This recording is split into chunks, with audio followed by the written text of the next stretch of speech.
So, welcome, Elizabeth. Thank you so much for coming on this call tonight. It's wonderful to be with you and have this opportunity to connect and talk with you about the Hatun Qarpay, the Great Initiation, a trip that you've been leading to Peru for close to 30 years, which has great personal as well as collective significance on the planet at this time. So again, my name is Ellen Kittredge, and I have been a student of Elizabeth's for several years and have had wonderful experiences working with her on her farm in Hawaii, as well as traveling with her to Peru. And I'm excited to be traveling with her again at the next trip that she'll be offering, the Hatun Qarpay, in August of 2020. So Elizabeth, I would love to hand it over to you and just ask if you could share with us a bit about the significance of this trip and why it is that you feel called to offer it and what it is that people can receive from this initiation. Yeah. Aloha, Ellen. I love how it's night over there and it's morning over here in Hawaii. We're traversing the globe, our beautiful Mother Earth. Good morning, everyone. Good evening. I'm delighted. Thank you so much, Ellen. I'm grateful, so grateful to be here and to just be talking to you guys about something that's so close to my heart. The Hatun Qarpay is known as the great transmission, the great watering, the great irrigation. Qarpay, it's wonderful. In Quechua, the word actually means irrigation, because every word in Quechua, in the tradition, the spiritual tradition, has a kind of a farming metaphor. Here I am on my farm in Hawaii. So it works really, it's an amazing tradition, so based in nature that everything springs from, all the wisdom springs directly from nature. The Hatun Qarpay, let's see, I received the Hatun Qarpay for the first time with Juan Nunez del Prado actually it was 1991, and I brought the next group back to undergo the Great Initiation in 1992. So it's been quite a number of years here.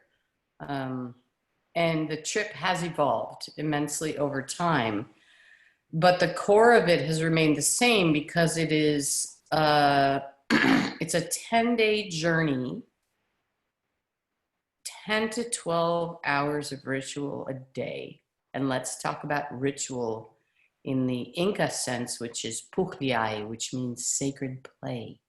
So it's not a heavy, serious thing. It's tremendous intention, but it's also prayer and joy and delight and fun. It's an exchange. The Great Initiation was pretty much recovered by Juan under the instructions of Don Benito Corihuaman. Don Benito was very distressed. Don Benito was an amazing teacher of the Huascar lineage, who was the last Inca priest king of the Inka Empire. Don Benito was very distressed because there had been a period of 17 years where there were not enough fourth level priests to carry out this sacred ritual. And to give you a really good idea of what this means, most of us think about going to sacred sites to receive energy, to receive power, to receive the impact of the sacred site. It's in the Inca tradition, everything is about sacred exchange. So we are going there to give our living energy to the site and to receive. So the power in the Andean tradition is in the exchange. It's called ayni, sacred reciprocity. Just like the breathing we were talking about the other day. Exchanging with nature is life-sustaining.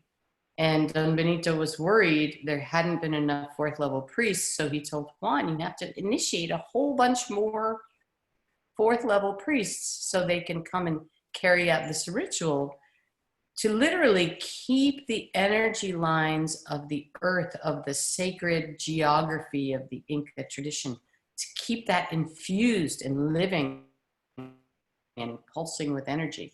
So I think we pretty much did that in spades from 1992. We had probably 6 to 10 groups a year going down to Peru and performing this sacred ritual. So it's very deep dive into the Andean tradition, into the knowledge, into the practices within the Inca's own sacred geography. So it's got an energetic imprint that's pretty massive.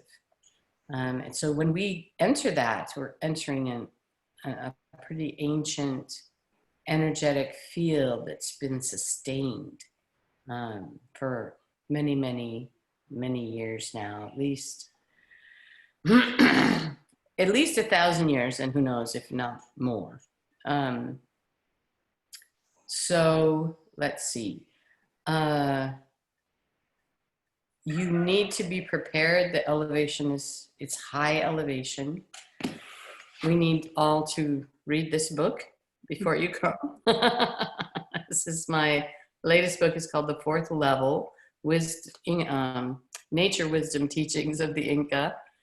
And it has the practices in it that will help you be prepared for what is going to transpire in Peru. And so we all can act together. The rituals are like a sacred dance, you know, and it's very much a collective experience. So like a collective and moving prayer through all of these sacred sites. You know, it's beautiful, it's profound, and each one of us is having our own profound inner experience as we move together as a group. And I think the bonds that we make together when we're working in sacred reciprocity with Mother Nature and within this culture of tradition are profound, as Ellen can testify. We continue to relate with each other long after the Hatun Qarpay is over. And it's all about kind of watering the Inca seed that we have inside us, which means that we have all the 7 levels of psycho-spiritual development from, you know, beginning nascent human all the way up to what they call the 7th level, which is the equivalent of the divine on earth, which speaks to the massive creative powers of the human being. So the entire ritual is set up to bring us into a really beautiful harmonic resonance with the natural world and with our own human group. So we to perform lots of ceremonies with mountains and rivers and beautiful sacred waterways. And we get to meet and work with and really live pretty intensively with about 8 Quero Pacos. We have a group of Nusta Pacos that are the women, and since 2015, maybe it was 2014 actually, we've been able to start off this ceremony. We've added a day to it actually, and we've been starting it off at the Mama Simona mountain. Mama Simona is the only female Apu in the sacred system of 12 Apus that surround the Cusco Valley. She is the one from which you can see every other Apu. So she's considered to be the master of the connection and integration of the energies of all the other 12 Apus. She's got a very important role to play. So when her altar was discovered in 2014. We were lucky enough to have our main guide, Freddie Condewalpa, was there at the moment when they found the altar. They found an ancient 480-year-old mama caipe, a mother bundle, a mesa, and there were cuyas inside it. It was crazy. And they were like, oh, let's throw these away. And he's like, wait, no. So that was the moment. The Mama Simona started to speak to me and other people, and kind of bringing forth her feminine power, her feminine wisdom for this time period. And so, and that's when we also started to cultivate, just very synchronistically. One of the Quero women called up and said, I want you to work with us. And she literally found someone who had a telephone who could call me to ask us to do this. And I had been talking to the women for years about their knowledge, and they've been very, very shy until this time. So it all kind of was an amazing synchronicity of events that led to us gathering together this group of Nusta Pacos. It's 4 to 5 Quero women that we'll work with. And then we also work with a group of the men too, because of course everything is about Yanankin sacred, harmonious relationship between all beings, male, female, natural, human, everyone together. So come, it's gonna be fun. The whole point of the 4th level, this journey, the Hatun Qarpay, is to really kind of solidify our feet, planting them firmly on the 4th level path, and allowing us to become candidates to the 5th level. And if you want to know about the 5th level, we'll talk about that in another segment about prophecy. But just to say that when you join this trip, the initiation starts when you join. So be prepared for things to start moving in your life. People come into a deeper resonance with who they really are. So their life starts to shift so that can happen. You know, things that need to move out of the way, and people start to go down the road of their authentic self more deeply. I think that's fair to say. That's pretty much it's a huge catalyst for that experience. And developing enough Pacos that are at the 4th level to allow the 5th level to emerge. And those are the super healers, to just name a way of naming them. That is the intention and point. That's the knowledge of the prophecy, the framework of the prophecy. It works like that. That when enough people arrive to the 4th level, it will create an energetic womb for the 5th level to emerge. So it's a collective participatory prophecy. And when we do this initiation, we're literally joining in that prophecy in a very profound way. Elizabeth, Yeah. that brings to mind something that I have been just considering has been a very powerful awareness for me since you shared this with me, and it might be a trade secret, so I hope I'm not breaking any any trade secrets. But I first heard about you by reading your book Initiation, which has the entire journey of the Hatun Qarpay within it.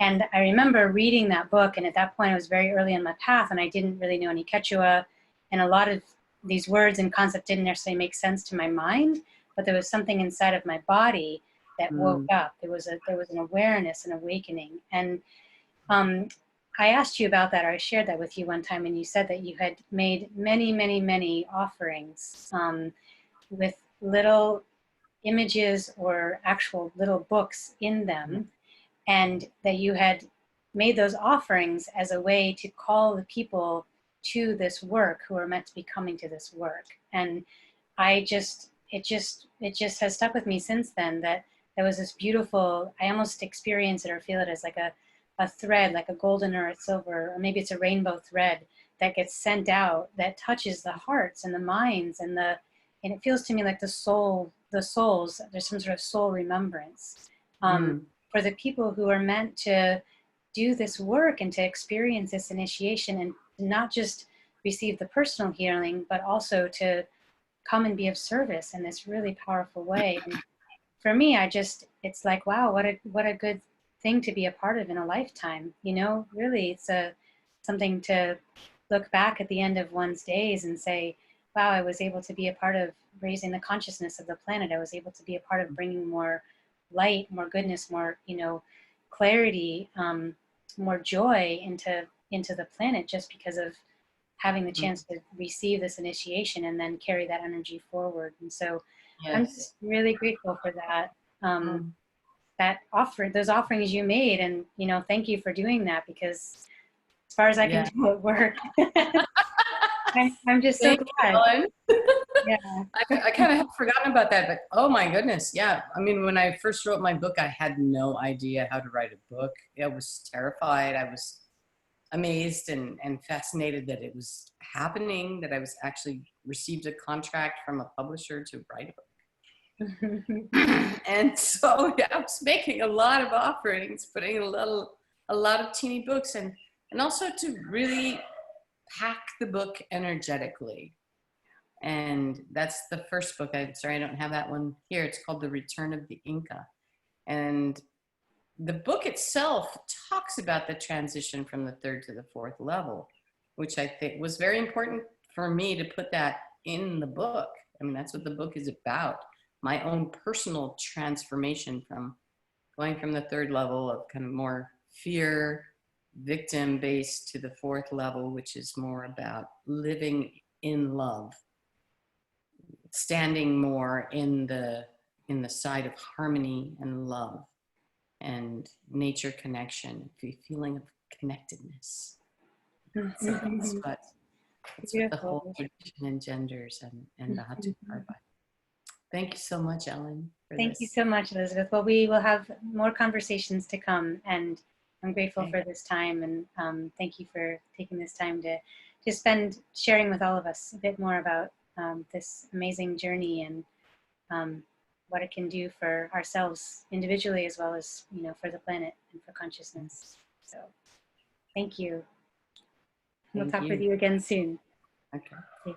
Bye-bye.